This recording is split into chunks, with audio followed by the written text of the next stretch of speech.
Sergeant Murphy. While I was in the police station, I remembered one of the things which was worrying me. How had Joe and his tall friend known that I was in Elaine Garfield's apartment? The porter at the Manson building must have told the two men.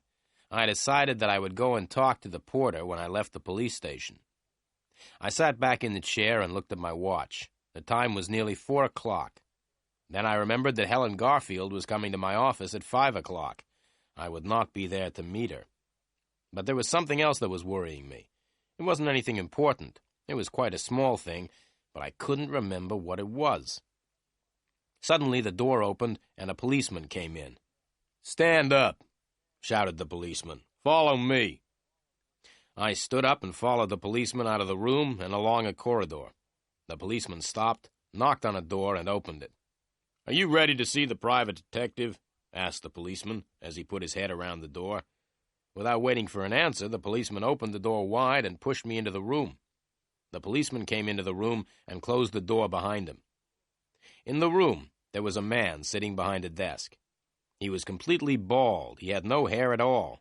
He was about 55 years old, and his name was Sergeant Murphy. Sergeant Murphy had spent all his life in the police, and he didn't like private detectives. Sergeant Murphy sat looking at me. He looked at me for about 5 minutes without saying anything. I was standing in front of his desk, looking straight back at him. The silence didn't worry me. In fact, I quite liked it. The silence was much nicer than questions about what I'd been doing in Benny Greep's apartment. "What were you doing in Benny Greep's apartment?" asked Sergeant Murphy suddenly. "I wanted to talk to him," I replied. "Why did you kill Benny Greep?" shouted Sergeant Murphy suddenly. "I didn't kill him," I replied, and I told Sergeant Murphy the same story that I had told the policeman in Benny Greep's apartment. "I don't believe a word of what you've told me," said the sergeant. "Who are you working for?" "I'm sorry," I replied. "I can't tell you who I'm working for. As far as I know, Benny Greep's death has nothing to do with me or with the person I'm working for." I stopped and looked at the sergeant. I knew that what I had just said wasn't true. In fact, I thought Benny Greep's death was connected with Elaine Garfield's disappearance, but I couldn't tell the police. Helen Garfield had said that she didn't want the police to know about her sister's disappearance. Sergeant Murphy looked me straight in the eyes. "I hate all private detectives," he said slowly. "And you are the private detective that I hate the most. I don't think you're telling me the truth.